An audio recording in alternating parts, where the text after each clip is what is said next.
ಸಮಾಜದ ಮುಖ್ಯವಾಹಿನಿಗೆ ಬರ್ತಾ ಇರುವಂತಹ ನಕ್ಸಲರು ಶರಣಾಗತಿಯನ್ನ ಬಯಸ್ತಾ ಇದ್ದ ಹಾಗೆ ಕೆಲವೊಂದಷ್ಟು ಡಿಮ್ಯಾಂಡ್ಗಳನ್ನ ಸರ್ಕಾರದ ಮುಂದೆ ಕೂಡ ಇಟ್ಟಿದ್ದಾರೆ. ಆಲ್ಮೋಸ್ಟ್ ಒಂದು 18 ಬೇಡಿಕೆಗಳನ್ನ ಅವ್ರು ಇಟ್ಟಿರೋದು.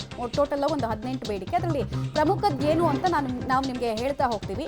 ಶರಣಾಗೋದಕ್ಕೆ ಬಯಸಿರುವಂತಹ ನಕ್ಸಲರ ಡಿಮ್ಯಾಂಡ್ಸ್ ಏನು? ಹಾಗಾದ್ರೆ ಸರ್ಕಾರ ಎಲ್ಲ ಡಿಮ್ಯಾಂಡ್ಸ್ಗಳನ್ನ ಯಾವ ರೀತಿ ಒಪ್ಕೊಂಡಿದೆ, ಈ ವಿಚಾರಕ್ಕೆ ಸಂಬಂಧಪಟ್ಟಂತೆ ಕೂಡ ನಾವು ಮಾಹಿತಿ ಕೊಡ್ತೀವಿ. ಟೋಟಲ್ ಆಗಿ ಒಂದು 18 ಡಿಮ್ಯಾಂಡ್ಸು.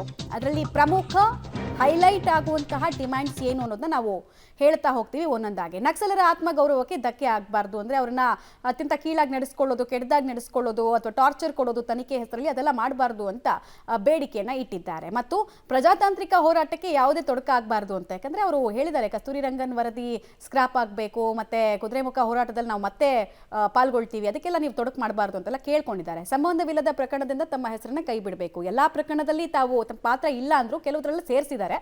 ಸೊ ಅದನ್ನೆಲ್ಲ ಗುರುತು ಮಾಡಿಬಿಟ್ಟು ಇಮಿಡಿಯೇಟ್ ಆಗಿ ಅದ್ರಲ್ಲಿ ಕೈ ಬಿಡಬೇಕು ಅಂತ ಕೇಳ್ಕೊಂಡಿದ್ದಾರೆ. ಬೇಗ ಜಾಮೀನಿನ ಮೇಲೆ ಬರೋದಕ್ಕೆ ಸಹಕರಿಸಬೇಕು. ಸರ್ಕಾರದ ವತಿಯಿಂದ ಇದಕ್ಕೆ ಬೇಕಾಗಿರುವಂತಹ ಎಲ್ಲ ಸಿದ್ಧತೆಗಳನ್ನ ಮಾಡ್ಕೊಳ್ಬೇಕು ಅಂತ ಕೇಳಿದ್ದಾರೆ. ನ್ಯಾಯಾಲಯದಲ್ಲಿ ಮೊಕದ್ದಮೆ ಇತ್ಯರ್ಥಕ್ಕೆ ಸಹಕರಿಸಬೇಕು. ಅಂದ್ರೆ ಒಂದೇ ಕೋರ್ಟ್ನಲ್ಲಿ ಮಲ್ಟಿಪಲ್ ಕೇಸ್ಗಳನ್ನ ಟ್ರಯಲ್ ಆಗೋ ರೀತಿ ನೋಡ್ಕೊಳ್ಬೇಕು ಅಂತ ಕೂಡ ಅವ್ರು ಕೇಳ್ಕೊಂಡಿದ್ದಾರೆ. ಮತ್ತು ತಮ್ಮ ಸ್ಕಿಲ್ಸ್ ಅನ್ನ ಮುಂದೆ ಸಮಾಜದಲ್ಲಿ ಬದುಕು ಕಟ್ಕೊಳ್ಳೋದಕ್ಕೆ ಕೌಶಲ್ಯ ತರಬೇತಿ ಅನ್ನೋದು ಅತ್ಯಗತ್ಯ. ಸೊ ಅದನ್ನ ಎನ್ಹ್ಯಾನ್ಸ್ ಮಾಡೋದಕ್ಕೆ, ಅಪ್ಗ್ರೇಡ್ ಮಾಡೋ ನಿಟ್ಟಿನಲ್ಲಿ ಸಹಕಾರ ಸಿಗಬೇಕು ಸರ್ಕಾರದಿಂದ ಅಂತ ಕೇಳ್ಕೊಂಡಿದ್ದಾರೆ. ಮತ್ತು ಸರ್ಕಾರ ಕೊಟ್ಟ ಮಾತನ್ನು ಉಳಿಸ್ಕೊಳ್ಬೇಕು. ಯಾಕಂದರೆ 2007-8 ಸಂದರ್ಭದಲ್ಲೂ ಕೂಡ ತುಂಬ ಜನ ಸರೆಂಡರ್ ಆದವ್ರಿಗೆ ಈಗಲೂ ಕೂಡ ಬೇಡಿಕೆ ಈಡೇರಿಲ್ಲ. ಆ ಥರದ್ದೆಲ್ಲ ಮಾಡಬಾರ್ದು, ಮಾತು ತಪ್ಪಬಾರ್ದು ಅಂತೆಲ್ಲ ಕೇಳ್ಕೊಂಡಿದ್ದಾರೆ. ಹಾಗೆ ಸರ್ಕಾರ ನಕ್ಸಲರ ಬಗ್ಗೆ ಅನುಕಂಪದಿಂದ ವರ್ತಿಸಬೇಕು. ನಮಗೊಂದು ಸಹಾನುಭೂತಿ ಬೇಕು. ಕತ್ಲಲ್ಲಿದ್ದವರು, ಯಾವುದೋ ಒಂದು ಹಾಲೋ ಐಡಿಯಾಲಜಿನ ನಂಬಿದವರು, ಸೊ ನಮಗೊಂದು ಸಹಾನುಭೂತಿ ಬೇಕು ಅಂತ ಕೇಳ್ಕೊಂಡಿದ್ದಾರೆ. ಸಮಾಜದ ಮುಖ್ಯವಾಹಿನಿಗೆ ಬಂದಿರುವ ಎಲ್ಲ ನಕ್ಸಲರಿಗೂ ಎಲ್ಲ ರೀತಿಯಾದಂತಹ ಸೌಲಭ್ಯಗಳನ್ನು ಕೊಡುವಲ್ಲಿ ಸರ್ಕಾರ ಆದ್ಯತೆಯನ್ನ ಇಡಬೇಕು. ಇದೆಲ್ಲವೂ ಕೂಡ ಅವರ ಬೇಡಿಕೆಗಳ ಹೈಲೈಟ್ಸ್ ಆಗ್ತಾ ಇದೆ. ಮತ್ತು ನಾನಾಗಲೇ ಹೇಳಿದಾಗೆ ಕೆಲವೊಂದಷ್ಟು ಹೋರಾಟಗಳನ್ನು ಅವರು ಹೇಳಿದ್ದಾರೆ. ಗಿರಿಜನರ ಮನೆ ವಿಚಾರದಲ್ಲಿ ಹೋರಾಟ, ಆ ಕಾಡು ಉಳಿಸೋ ವಿಚಾರದಲ್ಲಿ ಹೋರಾಟ, ಅದಕ್ಕೆಲ್ಲ ನಾವು ಭಾಗಿಯಾದಾಗ ನಮ್ಮನ್ನು ಅನುಮಾನದ ಕಣ್ಣುಗಳಿಂದ ನೋಡಬಾರ್ದು ಅಂತ ಪ್ರಮುಖವಾದಂತಹ ಬೇಡಿಕೆಯನ್ನು ಇಟ್ಟಿದ್ದಾರೆ. ಕೆಲವೇ ಹೊತ್ತಲ್ಲಿ 6 ಜನ ನಕ್ಸಲರು ಶರಣಾಗತಿಯನ್ನ ಬಯಸಿದ್ದಾರೆ. ಇನ್ನು ಮಾಜಿ ನಕ್ಸಲ್ ಮುಜೇಖಾನ್ ಯಶೋಧ ಅವರು ಹೇಳಿಕೆಯನ್ನು ಕೊಟ್ಟಿದ್ದಾರೆ. ಅವ್ರು ಏನು ಹೇಳಿದ್ದಾರೆ ಅಂತ ನೋಡೋದಾದ್ರೆ, 6 ಜನ ನಕ್ಸಲರನ್ನ ಕರೆತರುವಲ್ಲಿ ಪ್ರಮುಖ ಪಾತ್ರವನ್ನ ಯಶೋಧ ಅವರು ವಹಿಸಿದ್ದಾರೆ. ಉಡುಪಿಯಲ್ಲಿನ ಎನ್ಕೌಂಟರ್ನಲ್ಲಿ ಯಶೋಧ ಅವರು ಬದುಕುಳಿದಿರ್ತಾರೆ. ಸರ್ಕಾರದ ಮೇಲೆ ನಂಬಿಕೆ ಇಲ್ಲ, ಆದರೂ ಬಂದಿದ್ದೀವಿ, ಇದು ಶರಣಾಗತಿ ಅಲ್ಲ, ಸಮಾಜದ ಮುಖ್ಯ ವಾಹಿನಿ ಅಂತ ಅವರು ಹೇಳ್ತಾ ಇದ್ದಾರೆ. ಪಬ್ಲಿಕ್ ಟಿವಿಗೆ ಮಾಜಿ ನಕ್ಸಲ್ ಯಶೋಧ ಅವರು ಸ್ಟೇಟ್ಮೆಂಟ್ ಅನ್ನು ಕೊಟ್ಟಿದ್ದಾರೆ.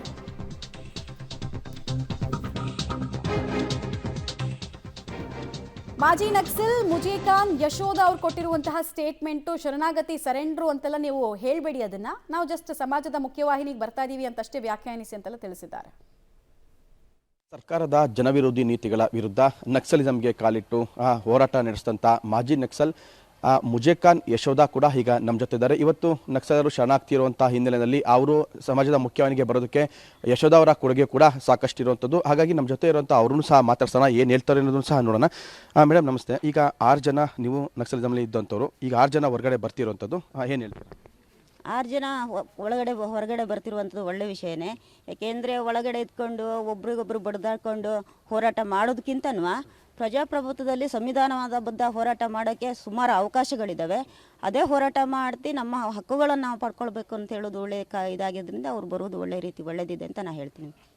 ಅಂತಂದರೆ ಮೇಡಮ್, ಇದನ್ನು ನೀವು ಮಾಜಿ ನಕ್ಸಲ್ ಆಗಿ ಶರಣಾಗತಿ ಅಂತ ಕರಿತಿರೋ, ಸಮಾಜದ ಮುಖ್ಯವಾಹಿನಿ ಅಂತ ಕರಿತೀರೋ? ಯಾಕೆಂದರೆ ಎರಡಕ್ಕೂ ವ್ಯತ್ಯಾಸ ಇರುವಂಥದ್ದು. ಏನಂತ ಕರಿತೀರಾ ನಾವು?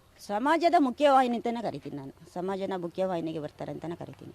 ಏಕೆಂತಂದರೆ ಈಗ ಒಂದು ಕಡೆ ಕೆಲವೊಂದೊಂದು ವರ್ಗ, ಈಗ ಮಾಜಿ ನಕ್ಸಲರಾಗ್ಬೋದು ಅಥವಾ ಎಡಪಂಥೀಯ ನಿಲುವಿನವರಾಗ್ಬೋದು, ಇವರು ಸಮಾಜದ ಮುಖ್ಯವಾಹಿನಿ ಅಂತ ಕರೆದ್ರೆ, ಮತ್ತೊಂದು ವರ್ಗ ಇದು ಶರಣಾಗತಿ ಅಂತ ಕರೆಯುತ್ತೆ. ಹಾಗಾಗಿ ನಾನು ನಿಮಗೆ ಶರಣಾಗತಿ ಅಂತ ಹೇಳೋಕ್ಕೆ ತಪ್ಪು ಮಾಡಿಲ್ಲ, ತಮ್ಮ ಇದಕ್ಕಾಗಿ ಹೋರಾಟ ಮಾಡಿರೋದಷ್ಟೇ. ಯಾವುದು ತಪ್ಪು ಮಾಡಿದರೆ ಶರಣಾಗತಿ ಅಂತ ಹೇಳ್ಬೋದು. ಆದರೆ ಬಂದೂಕು ಹಿಡಿದಿದ್ದೊಂದು ತಪ್ಪಾಗಿದೆ. ಆದರೆ ಶರಣಾಗತಿ ಅಂತ ಹೇಳೋಕ್ಕೆ ನಾನು ಇಷ್ಟಪಡಲ್ಲ, ಮುಖ್ಯವಾಹಿನಿ ಅಂತಲೇ ಹೇಳ್ತೀನಿ ಸರ್. ಅಂದರೆ ಈಗ ಕರ್ನಾಟಕದಲ್ಲಿ ನಕ್ಸಲಿಸಮ್ ಹುಟ್ಟಂಥ ಆರಂಭದ ದಿನಗಳಲ್ಲಿ ಮೊದಲ ಎನ್ಕೌಂಟ್ರು ಉಡುಪಿ ಜಿಲ್ಲೆ ಈದುನಲ್ಲಾಗಿತ್ತು. ಆ ಎನ್ಕೌಂಟ್ರಲ್ಲಿ ನೀವು ಸಹ ಅಲ್ಲಿದ್ದಂಥವ್ರು. ಆದರೆ ಅಂದರೆ ಅದೃಷ್ಟವತಾಶ ಉಳ್ಕೊಂಡು ಬಂದಿರೋಂಥದ್ದು. ಏನು ಅನಿಸುತ್ತೆ ಮೇಡಮ್ ಆ ನಕ್ಸಲಿಸಮ್ಗೆ? ಅವತ್ತು ಒಂದು ಮಟ್ಟಕ್ಕೆ ಜೀವ ಹೋಗಿ ಬಂದಂಗೆ ಆಗುತ್ತೆ. ಏನು ಅವತ್ತಿಗೂ ಇವತ್ತಿಗೂ ನೆನೆಸ್ಕೊಂಡ್ರೆ ಈ ಒಂದು ಹೋರಾಟ, ಇಷ್ಟು ವರ್ಷಗಳ ನಂತರ ಈ ಹೋರಾಟ ಹೇಗೆ ಅನಿಸುತ್ತೆ?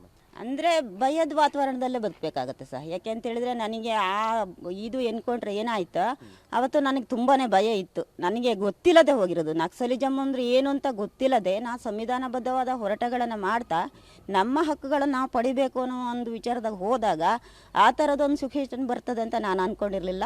ಅದ್ರ ಭಯದ ವಾತಾವರಣದಲ್ಲೇ ಬದುಕಬೇಕಾಗುತ್ತೆ ಸರ್.